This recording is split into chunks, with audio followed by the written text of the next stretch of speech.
And so the upgrades of NFTs is gonna be one green with some aura, gold tokens or whatever, right? Up to exalted.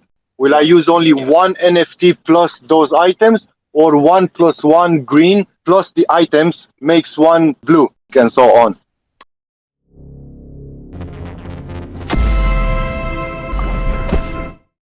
What sets Big Time apart from Gen 1 blockchain games?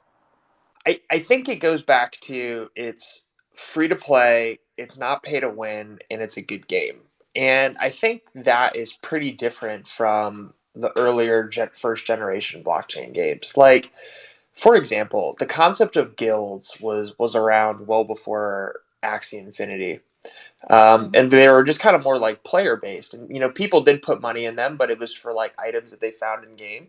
But the concept of like a guild for Axie Infinity arose because the early Axies were so dang expensive, so they just became more of a method of getting people into the game. I view those types of guilds, like the Axie type ones, as playing first generation blockchain games, but there are some sustainability problems with it. So we're looking to do something different. Um, and uh, it first and foremost, it starts with high level gameplay, which I think we've achieved. I think those are the three things we've done a little bit differently. I believe you have a lot of experience on like the how to attract users. So how does the community work in Big Time? The engine behind our community is our Discord, which has 405,000 followers, and then Mm-hmm. or members, and then our Twitter, which has 234,000. That really ends up driving a lot. Having said that, now that we have a game and we're launching a game, we want a lot more people to start streaming it, which means moving more towards streaming platforms and trying to get people on Twitch, YouTube, and Facebook to start streaming it as well, to try and get like as many people playing Big Time and talking about playing Big Time as we can. It's challenging, especially kind of in the bear market. The NFT message doesn't seem to resonate. I think by even our own admission, Big Time has never let off with the fact that we're an NFT game first. And with it somewhat being a hot button issue, I personally have focused more on the messaging that, hey, this is a good game. How does your team attract more users in the long term?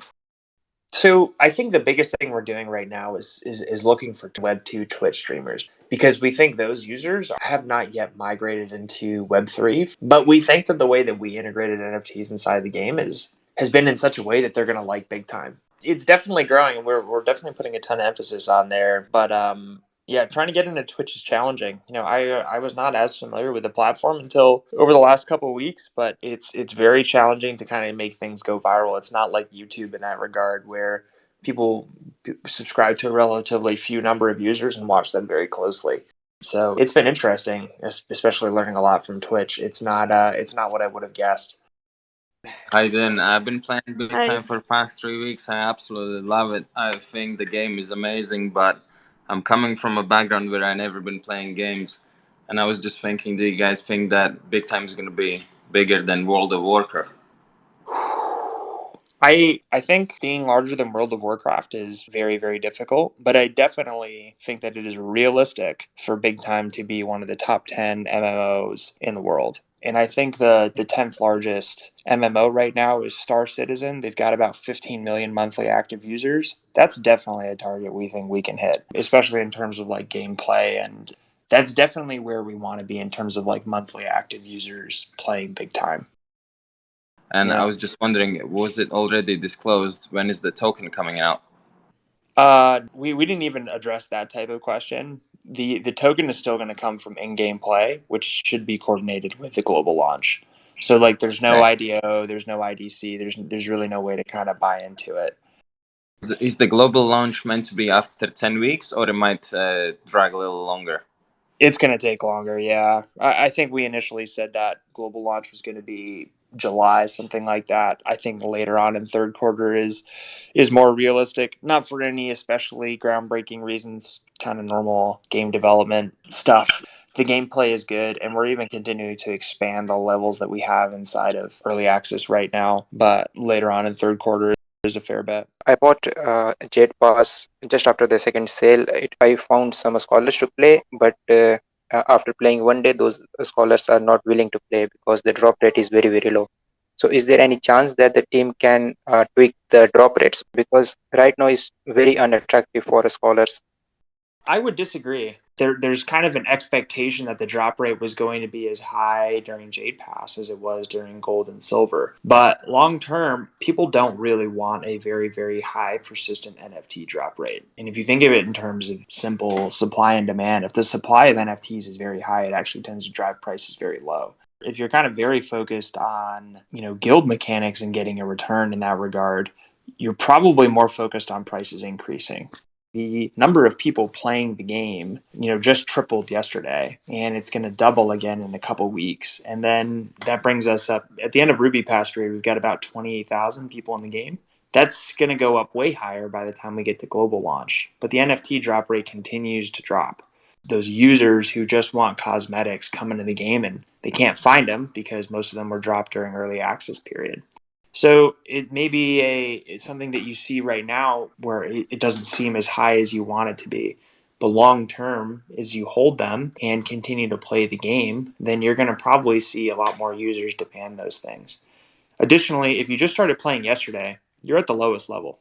It's well known that the lowest levels have the lowest level NFT drop rates. If you want to get rarer stuff, you got to level up and go to those dungeons farther away from Watertown. But my question is if you would foresee a situation where a player with a couple of time wardens generating a couple of hourglasses can play multiples at the same time to effectively double their chance of a drop, or either to return twice as much of the token in one drop. Let me explain what they are first and then kind of circle back. So again, we have space. Space is our land NFT, and cosmetically it looks like a house, and it's modular so that the more space that you buy is like adding more rooms onto your house. What you can do in your space is enable this thing called a Time Warden, which looks like a wizard. And when you enable that wizard, he can fill this thing called an hourglass, where as a user is playing, they can collect the in-game token. So if you're just a free-to-play user who has no space, no Time Warden, then you can't collect the in-game token. You can level up normally, but you can't collect the token. But when you do have this Time Warden and the hourglass, you can collect it. Generally speaking, what we had initially talked about and what we still kind of have in our model is that an hourglass is paired to one user. A Time Warden could enable multiple hourglasses, but generally a hourglass goes to one user. And rather than doubling your rate of token acquisition, it's more you can enable more hourglasses to enable more players. We're still going through the final balancing of the economy right now. But the reason why we're opting more for that is it encourages more guild and cooperative type play.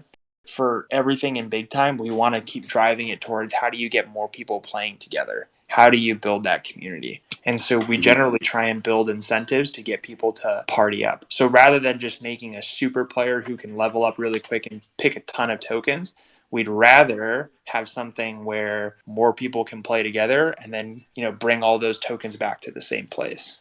Would you potentially consider a burn, if you like, a combination of NFTs and weapons, etc., when you're forging that would allow you to then increase the drop rate for that reward if items then become rarer as they are effectively burnt going up the pyramid? Well, there is a burn mechanic. You find these cosmetic NFTs, they look like armors or weapons. And when you want to bring them to your space and upgrade them, you essentially need some ingredients to it. That looks like a token, some in-game gold, some gems, some ore. Basically, there's like a recipe of ingredients that you need to do that. Well, when you use those ingredients, including the token, it essentially puts them back into the economy. Almost like a burn, but it puts them back into the economy. And again, we'll still kind of finalize and put out more details on what exactly that looks like. But that should do a lot for removing certain things out of the supply. The circulating supply is essentially enforcing that rarity that comes along with it. When you level up these cosmetics, some other things will be enabled besides just the rarity of it, for sure. Okay, yeah, because I think a lot of the feedback from players, like was mentioned there with the drop rate, does come from possibly people not realizing just how rare an NFT drop is. I've been watching a marketplace for a while.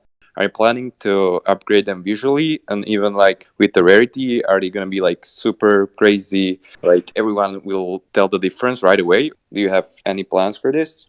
Oh yeah, for sure. So aesthetically, there can be some changes when you upgrade them, and it's an interesting that you noted. They look somewhat ordinary. In my mind, there's somewhat of that being in the eye of the beholder.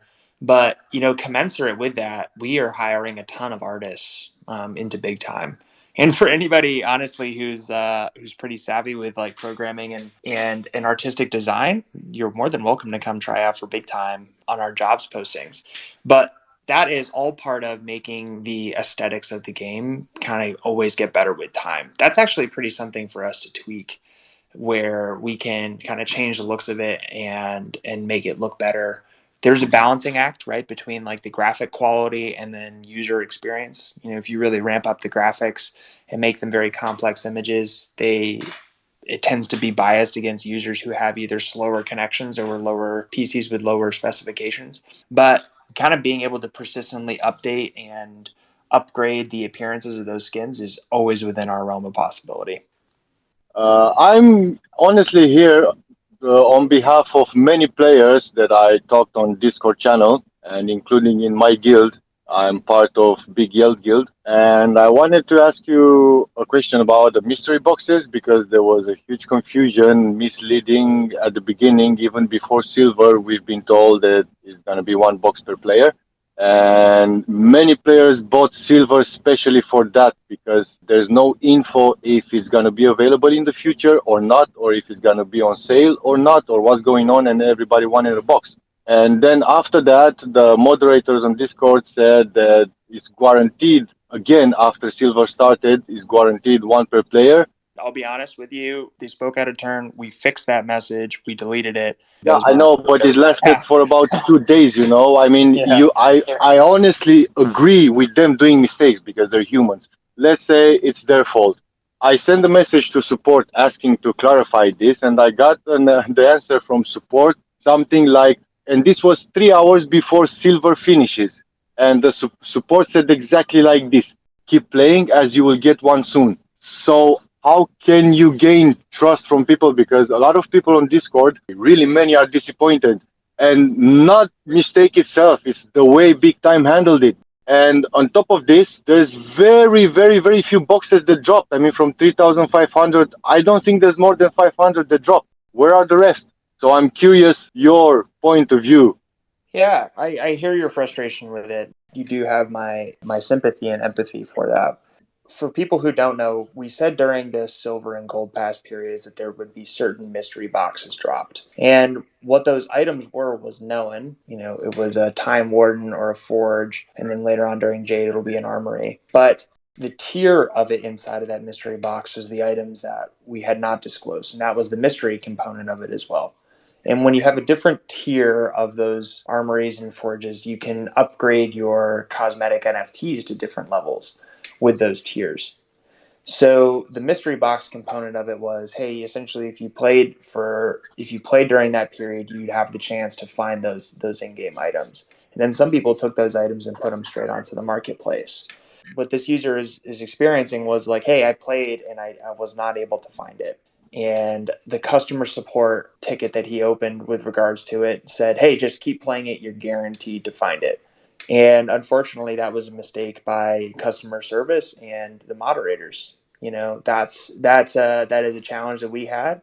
That is something that we addressed internally and very quickly, which was they generally gave answers that users felt misled or lied to, even worse, and we had to fix that. And so we are kind of preparing some statements on how those mystery boxes are going to work for people throughout the rest of early access. But bottom line was you did not get a good answer from the customer support. And I feel very kind of unfortunate about that. What I can do very quickly as we resolve the rest of this is I'm happy to kind of whitelist some more of your friends. We can deal with this in the DMs, as some way of like making up for the confusion that you had over this. And so the upgrades of NFTs is gonna be individual, one green with some ore, gold, tokens, or whatever, upgrade to rare, and then to epic, and then to legendary, mythic, and exalted, right? Up to exalted, or there's a limit. Right now, it's just up to Exalted. That's correct. There's going to be a variety of items that will kind of go together to upgrade it. Will I use only one NFT plus those items, or one plus one green plus the items makes one blue, and so on? I think I see what you're saying right now. We have not released that final detail yet. Right now, the current plan that I have heard of is that it is just one item to upgrade to one more of the rarer item. It burns the lower one, but there is possible as we go through the final balancing that you may need multiple of those lower level NFTs to combine together. It is, yeah, it is certainly a possibility, but it's the main plan right now that we've talked about is one of the lower grade NFTs. Now I bought a mythic space. Let's say I put an armory and a forge over there, yeah, or whatever. Can I upgrade with my mythic space and my one armory that I have there from green all the way to mythic, or I have to own all tiers of spaces? I have an answer for you right now. Unfortunately, I don't think I can release it to you on that one. We have like a sequence of the way we like to release this information. It's generally in some sort of like written form, so that way everybody can go to the same thing, see the exact same thing, and it's less of a telephone game. Now I just want to ask about mystery box postcards. So will there be a distinction or like bragging rights, like, oh hey, I got this NFT? For the postcards specifically, is that what you're asking about? Yes, the mystery box like the Siphon, Times End, Infinity Vault. I mean, that's definitely the goal. Like, I think it's 6 postcards that we sold as part of a sale, and towards the end of 2021, and each one portrays a different scene of Big Time. And when you can combine all of these, and there was most likely going to be some sort of added cosmetic that you can use inside of your space and on your character, or something to that effect during the actual launch of the game. We haven't like published exactly what that looks like, but that's definitely the goal. So my question was for actually the patch update. So yesterday was my first day playing since I have a Jade Pass, and I noticed that it was kind of laggy. I was kicked out of the game a couple times, especially during party when in a dungeon. I wonder if that was just because a lot of Jade users were just coming in on that day. Yeah, depending on where you're playing from may have affected it. I know some people are playing with VPNs, which has been probably the biggest challenge for them because it's obviously it slows things down for them. For the most part, we saw some slower kind of ping rates, but a lot of those have been kind of resolved. And some of the optimization stuff that we did with those patches was meant to speed things up. We did increase the number of servers that came online too with Jade, but we're going to keep bringing more servers online throughout EAL. So I would definitely expect your kind of user experience to get better. And additionally, now that the forums are open, if you're having like kind of persistent latency problems, by all means post it there. And if you could get a video of it, that would be good because we kind of prioritize issues that we can replicate or see above all else. Some of it we're aware of, don't get me wrong. Like we tripled the number of users yesterday morning, and it all happened within a couple hours of each other.